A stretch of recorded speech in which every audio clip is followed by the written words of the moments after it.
Olá, tudo bem com você? A Lesp Conecta está no ar. Vamos falar de empreendedorismo. Essa é uma opção para quem, lógico, tem aptidão, gosta, mas é também para quem nunca pensou em ser. Afinal, o desemprego no Brasil só piorou com a pandemia. O índice, segundo a PNAD, Pesquisa Nacional por Amostra de Domicílios, é de 13,8% no trimestre até julho desse ano. A pesquisa aponta também que o desemprego deve demorar ao menos até 2022 para voltar ao patamar antes da pandemia. Por isso, muita gente está começando a empreender do zero, investindo o dinheirinho que tem para faturar algum. Se você é um pequeno ou grande empreendedor, fica comigo porque esta edição do Alesp Conecta vai mostrar caminhos para você começar do jeito certo e, de bônus, nosso especialista vai falar como fidelizar clientes. Eu converso com o Rodrigo Oliveira. Ele é empreendedor e é especialista em vendas, é mentor também. Muito obrigado, Rodrigo, pela sua participação. Obrigado, Jeremias. É um prazer a gente poder falar sobre esse desafio tão impactante e que hoje, na nossa atual situação, empreender está mais impactante ainda.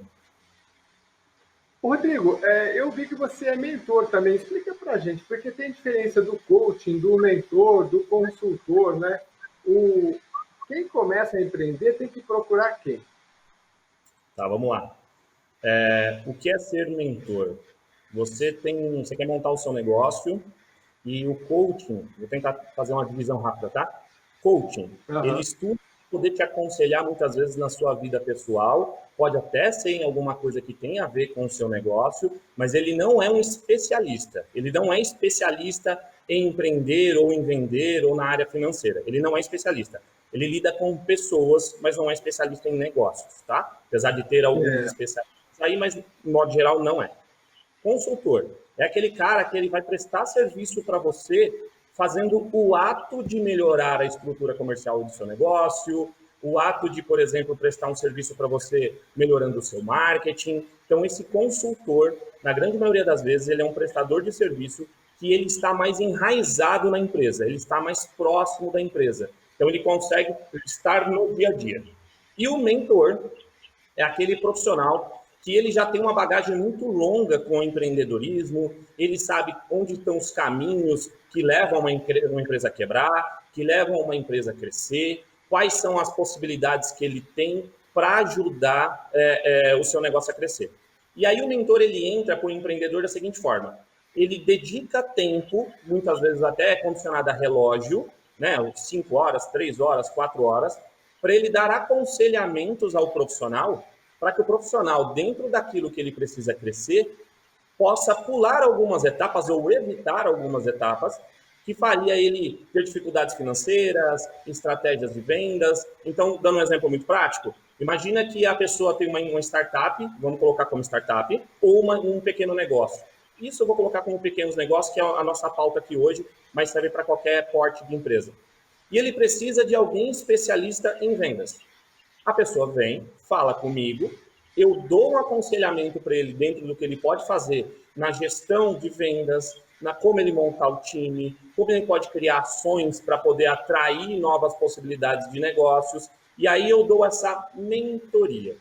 O consultor, com essa mesma dificuldade, ele iria participar ativamente da solução desse problema do cliente. Ele seria contratado para isso. E o coaching, muitas vezes, iria lidar com o estresse que isso causa para o empreendedor no dia a dia. É muito legal ter todos esses profissionais com a gente e entender o papel de cada um. Agora, Rodrigo, eu sei que você é um especialista na área de vendas, mas como o nosso tema aqui é empreender a partir do zero, vamos começar do zero, que é o seguinte, eu queria até que você contasse um pouquinho da sua história, como é que você começou empreendendo, para a gente entender, porque eu vejo a dificuldade, assim, tem gente que não se importa em vender ou uma camiseta, um sapato, ou abrir uma empresa de tecnologia. Tem gente que já não, ele tem mais um objetivo por trás, né? Ele anseia o idealismo. O que você tem visto na prática e da sua própria prática que dá certo, né? Eu posso vender qualquer coisa e contrato um vendedor, ou eu tenho que estar imbuído de um ideal, enfim, né? Tá. Respondendo rapidamente, antes de contar um pouquinho da minha história, eu acho que assim, quando você acredita naquilo que você faz, você precisa ter um propósito. Independente de tudo na nossa vida, dá muito mais certo quando a gente tem um propósito, né? As pessoas emagrecem porque tem um propósito.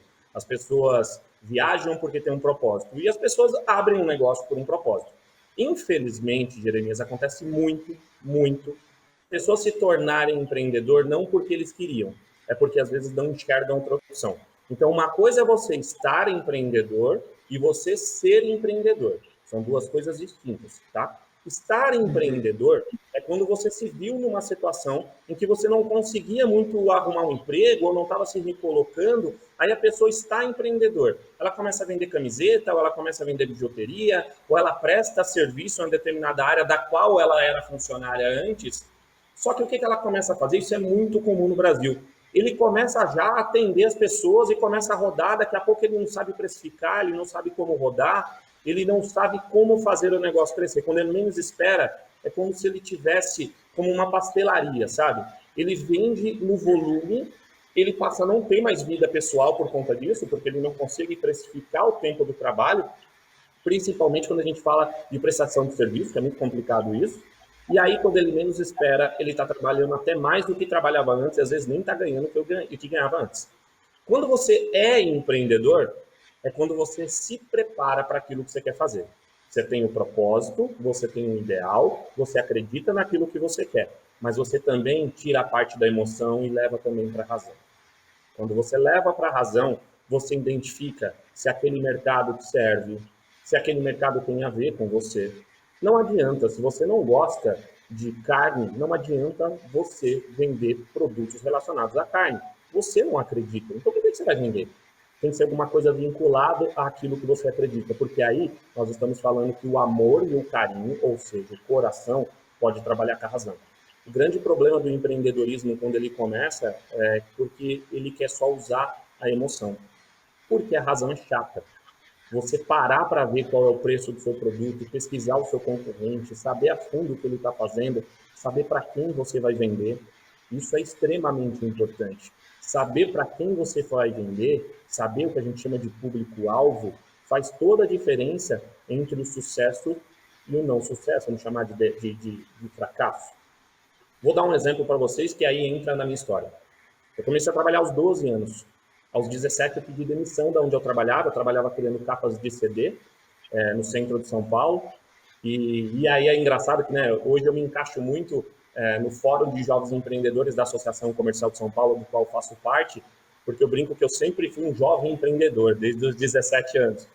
E aí o que eu fiz? Eu fui correr atrás, da época da Páginas Amarelas, e nessa história, em 10 meses eu quebrei. Não deu certo. Eu saí de casa, me mudei para o centro, eu tinha um direito de escolha, eu não conseguia pagar minha passagem de ida e volta, então eu precisei morar no lugar onde eu arrumei para ter o escritório, e o meu jantar era 10 pãezinhos do antigo barateiro, acho que nem tem mais hoje, um refrigerante de 2 litros. Foi a minha opção, eu queria empreender. Em 10 meses eu não consegui, voltei para casa, comecei tudo de novo. E aí, nesse período de empreender, qual foi a lição? Quando surgiu a oportunidade de eu ter um escritório, era para eu trocar o meu serviço pelo espaço do escritório. Aquela ilusão de que, nossa, vou ter um escritório, que bacana, isso vai ser bom para os negócios, mais ou menos. Eu tinha conta de água, eu tinha condomínio, eu tinha deslocamento, eu tinha todo esse ponto, e isso não contava. Eu não sabia precificar. Eu passava a madrugada inteira criando capas de CD, para as 8 da manhã mandar um e-mail para os meus clientes, dormir das 8 a meio-dia, levantar, correr, ir para a rua, tentar vender, captar gravadoras ou empresas de representação fonográfica para poder me vender, para eu poder fazer o serviço de capa de CD. Não deu certo, porque eu não sabia precificar o tempo que eu levava. E aí eu comecei a identificar o seguinte, que porque os outros estavam cobrando barato, eu também estava cobrando barato, eu estava reduzindo o meu valor de cobrança ao cobrar, e isso estava automaticamente me fazendo levar mais tempo para entregar. Tudo, Jeremias. O que você vendia? Tudo. Oi? O que você vendia? Era o seguinte, eu prestava serviço criando capas de CD. Então, por exemplo, você tinha aí uma gravadora. A gravadora fazia um CD do Mastruz com Leite. Ele precisava de alguém para criar a capa, pôr a foto, pôr o nome, fazer aquela capa bonita, a arte, para essa arte ir para a fábrica, para poder imprimir isso e compor o CD. Quando eu comecei a trabalhar aos 12 anos, era office boy, depois eu estava trabalhando numa empresa de representação e eu pedi demissão para eu tentar empreender. Quando eu fiz isso, eu peguei páginas amarelas e tudo que eu pensava é, a pessoa precisa ficar 30 segundos comigo no telefone, se ela ficar eu consigo ir fazer uma reunião. E dava certo, às vezes não, enfim. E aí eu comecei a fazer isso. Então essa precificação de tempo eu não conseguia ter. E aí, Jeremias, se eu tivesse um padrão e um processo de para quem eu queria vender, qual era o tipo de gravadora que eu ia em cima para poder buscar como cliente, faria toda a diferença. Se eu conseguisse saber mais ou menos no começo e meio e fim, para eu criar essa capa de CD com um tempo estimado de relógio para fazer a execução desse serviço, eu conseguiria saber quantos eu conseguiria fazer por dia e automaticamente cobrar da forma correta. Nesse meio tempo não deu certo, voltei para casa em 10 meses. Depois disso eu passei a trabalhar como funcionário, trabalhei com vendas de alto impacto, trabalhei em treinamentos muito especializados de venda, até que quando foi por volta dos 27, 28 anos, eu era gerente de uma agência de marketing digital, estourei meu tendão de Aquiles jogando bola, e no dia da minha cirurgia, foi no dia do meu aniversário, o médico falou para mim assim, você vai ficar 6 meses em casa. Falei, perfeito. Naquele dia eu falei, poxa, mas caramba, me lasquei, então como é que eu vou fazer? Vou ficar na caixa e tal. No dia seguinte eu lembrei, mas peraí, eu tenho 6 meses para me preparar em ser um empreendedor. Na época não tinha tanta coisa online como tem hoje, então eu fui buscar no Sebrae informações para poder ter um pouquinho mais de o que é montar uma empresa. Só para você ver a diferença, né? Aos 17 eu já fui entrando de cabeça, já fui querendo fazer, rodar, tal. Com 27, 28, eu já quis me preparar para poder entender melhor o que era ser empresário, o que era ser empreendedor. Montei uma agência, comecei com 12 metros quadrados, em 2 anos fui para 150 metros quadrados, 17 funcionários. Perfeito. Me envolvi em mais 2 negócios, foi o meu erro. Me envolvi em 2 negócios, uma era uma usina de reciclagem de lixo, do qual eu não entendo nada, e aí eu saí do cara do marketing ao cara de vendas, devido à facilidade de se comunicar. Fui montei um e-commerce segmentado, e quando eu montei esse e-commerce, os meus sócios não eram da área também, então também o negócio não estava encaixando. Um belo dia eu percebi, Jeremias, que eu tinha quebrado com a agência, porque eu não tinha conseguido montar uma equipe de vendas para fazer rodar. E quando eu não consegui montar, foi porque eu não soube escolher o profissional que eu queria. A culpa não era do profissional, a culpa era minha como gestor que não soube escolher. E aí fica a dica para quem está assistindo. Você precisa definir qual é o profissional que você quer para todas as áreas. Escreve, pega um arquivo de Word, um bloco de notas, não importa. Escreve. Qual é o perfil do seu profissional? O que ele precisa saber e o que ele precisa executar e o que você quer com isso no final. A partir do momento que você tem um propósito para esse profissional, você tem que apresentar isso para ele quando ele for contratado também. E até fazer entrevista, porque ele vai entender onde ele está pisando. Com isso, você reduz as chances dele ficar insatisfeito e de ficar desmotivado, e você também de parecer que não soube para onde estava indo. E aí, o que aconteceu comigo, Jeremias? Cara, eu venho de família simples, Zona Leste de São Paulo, eu sou de São Miguel Paulista, né? E lá eu não tinha amigos empreendedores, então eu não sabia muita coisa, como, por exemplo, né, exame admissional, demissional. O que aconteceu? Eu não soube gerir a minha agência. Eu comecei a notar que as empresas só fechavam se o Rodrigo era o vendedor, e meu time não conseguia fazer vender.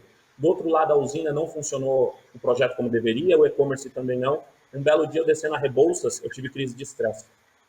Língua, abdômen, as mãos começaram a formigar. Eu fui parar num prédio lá. Naquele dia, eu fui para o hospital, o médico virou para mim e falou assim, olha, você é muito novo para ter crise de estresse, se você continuar assim com 40 anos, antes dos 40 você morre. Peraí, então tá tudo errado. Eu estava quebrado, só para você ter ideia, a minha agência, a minha mãe fez um empréstimo num banco para eu pagar a minha folha de pagamento. Por quê? Porque eu não soube, e aí fica a dica, eu não sabia o que era centro de custo. Eu misturava o meu salário com o salário da minha agência, o cartão era um só. E para você que está assistindo, divida isso, tá? Uma coisa é sua conta, outra coisa é a conta da empresa. A empresa sempre vai ganhar mais que você, então não se iluda com os números da sua conta CNPJ. Mesmo que Até você seja um porque membro. aquilo é faturamento, né? Até, não é o seu dinheiro para você gastar, é o faturamento. A gente hoje no programa tem só 30 minutos e conversar com vocês aí da Associação Comercial sempre tem dicas muito valiosas e eu busco trazer isso porque a gente está vivendo uma fase de desemprego grande e muita gente começa a empreender e já quebra. A gente sabe que os números são muito grandes. Por isso que eu pedi a sua colaboração também. Então, eu queria falar um pouquinho do processo comercial. Claro que depois, quem quiser mais, vai lá, Jovens Empreendedores da Associação Comercial, mas passa um pouquinho para a gente desse processo para quem está começando. Tá. O processo comercial é o seguinte: toda uma história de uma empresa passa em você ficar próximo das vendas, tá? E um detalhe muito importante: vendas e marketing hoje são praticamente um organismo vivo e conjunto. Não separe, não pense que marketing é só para empresas grandes. Você que está começando, marketing é para qualquer tamanho de empresa, para quem está começando, quem tem muito tempo. Então, o que eu posso dar de dica para você montar como estrutura comercial? Antes de você pensar em contratar um vendedor, crie um padrão, um processo você para o seu negócio.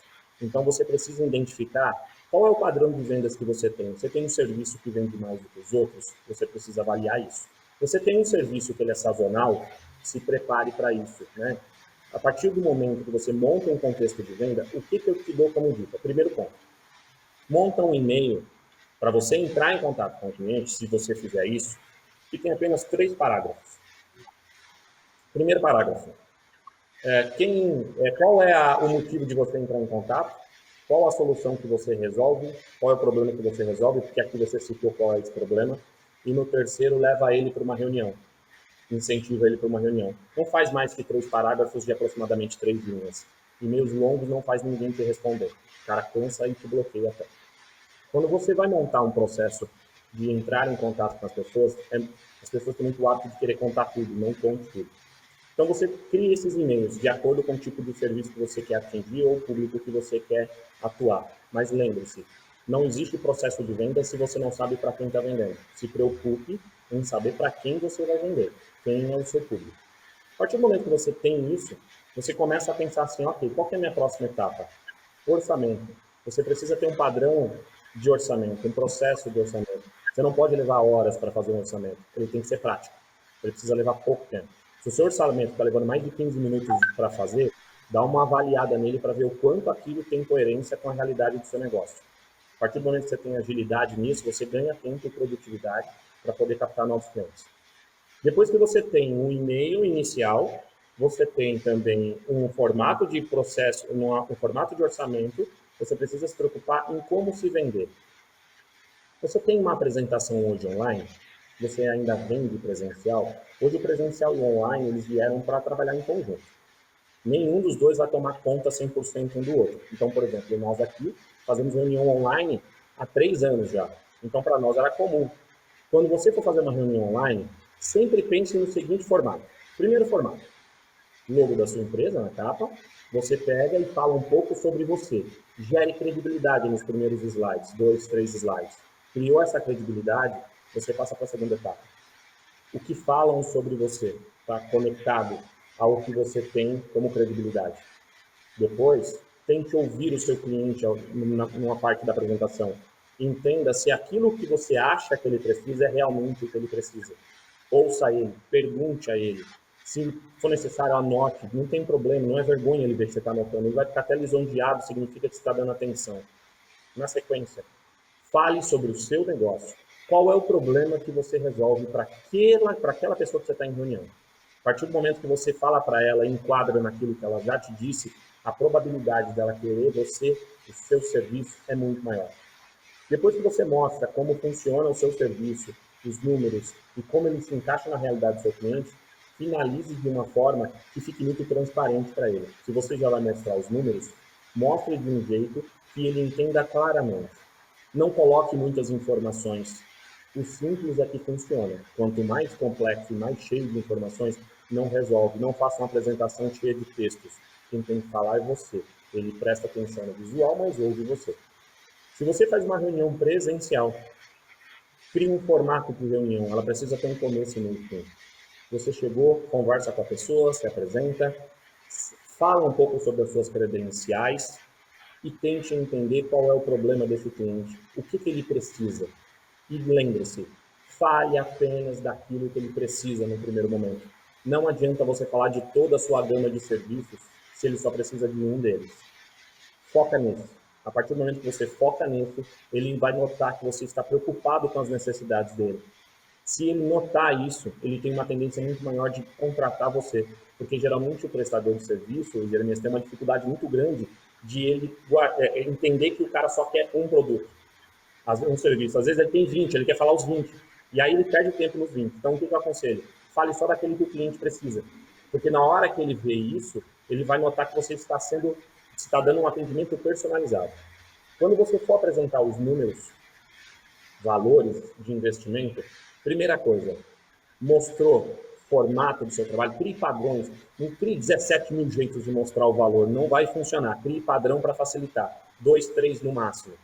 Mostrou, primeira coisa que você faz, mostra e fica em silêncio. Uma falha que tem muito na área comercial, na hora de vender, principalmente quando a gente lida com um empreendedor, Jeremias, que ele não era vendedor, ele era de outro setor. Então, ele está acostumado a ser mais técnico, ou ser do financeiro, ou até era de vendas.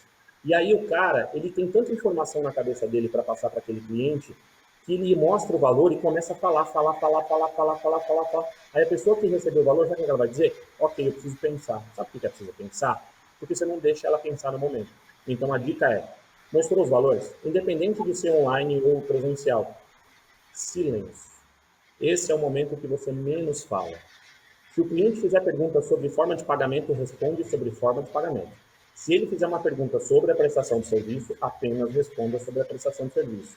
Não adianta mostrar um valor e só dele respirar fundo ou espirrar, você já dá desconto. Ou abrir parcelamento. E calma, ele é uma pessoa como você. Ele é uma pessoa que tem uma dor. E se você apresentou para ele que resolve a dor dele, ao final eu posso garantir que ele vai querer te contratar. Isso é um dos pontos principais, pode parecer simples e até bobo, sabe, Jeremias, que eu estou falando. Mas é um dos pontos principais no fechamento. Às vezes a pessoa, por ela não ter experiência de vendas, ela quer mostrar o conhecimento dela. E aí, na hora que ela mostra esse conhecimento, é a hora que ela perde um pouco a noção e vai embora. Então, a dica é, na hora de falar de números, silêncio. O momento de mostrar conhecimento é na hora da apresentação.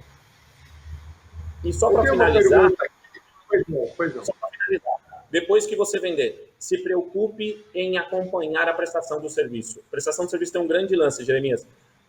O brasileiro está acostumado a vender, mas ele não está acostumado a entregar. Então ele vende e tem dificuldade de entrega. Coloca uma pessoa, ou você mesmo faz isso, põe um horário do seu dia para você ver o acompanhamento da prestação de serviço do seu cliente. E depois que terminar, pergunta para ele o que ele achou. Isso é uma coisa que você não pode ter medo, porque é com esse cliente que você vai aprender. Esse cliente te ensina muito mais do que qualquer curso. Até porque o manter o cliente é mais barato do que você saindo atrás de outros clientes, que aí você vai começar o processo tudo de novo. Rodrigo, o que é mais importante para fechar uma venda, o produto ou o vendedor? O que é mais importante, eu vou te falar. Posso ter uma terceira opção? Se eu fosse Pois não. pegar, se eu fosse pegar entre produto e vendedor, eu falaria o propósito. Porque se o vendedor não tem propósito, pode pôr qualquer vendedor, não resolve. Ele pode ser o melhor vendedor do mundo. Se ele não ouvir o cliente, ele não sabe o propósito. O produto, ele pode ser o melhor vendedor, o melhor produto do mundo.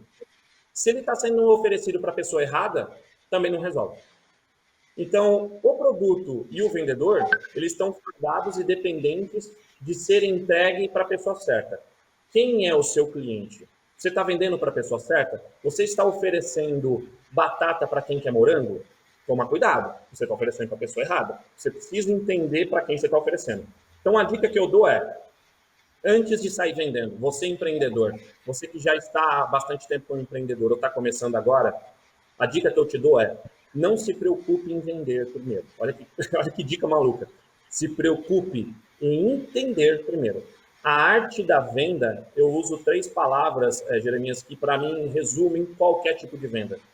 A arte da venda se resume para mim em ouvir, interpretar e aplicar. Se você fizer esses 3 passos, não importa o que você vender, você consegue vender. Porque se você ouviu o seu cliente, ouviu o seu mercado, entendeu esse público-alvo para quem você vai oferecer morango para quem quer morango.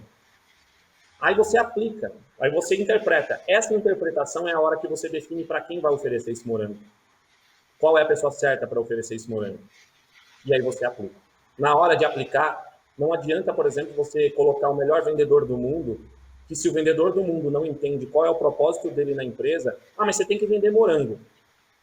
Mas qual é o propósito?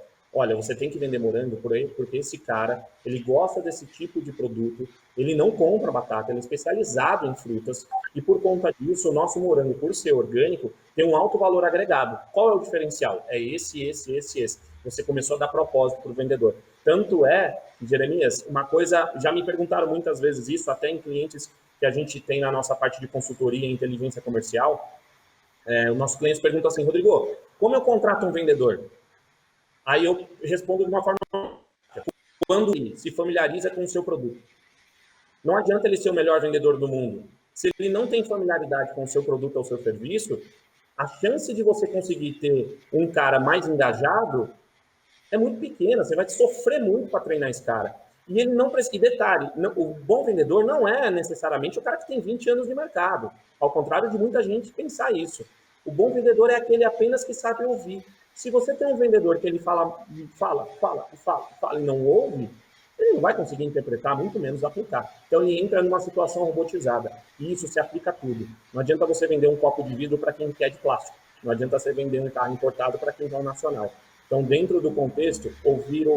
Então, se eu escolhesse entre os dois, primeiro eu prepararia ouvir o meu produto e o meu negócio para quem eu quero, para eu identificar o propósito do meu produto, para saber o quanto o meu vendedor vai ser mais fácil converter. Até porque, com um bom marketing, e isso é importante frisar, não importa o tamanho da sua empresa, o quanto tempo você é empreendedor, marketing é tudo, porque fica mais fácil para vender.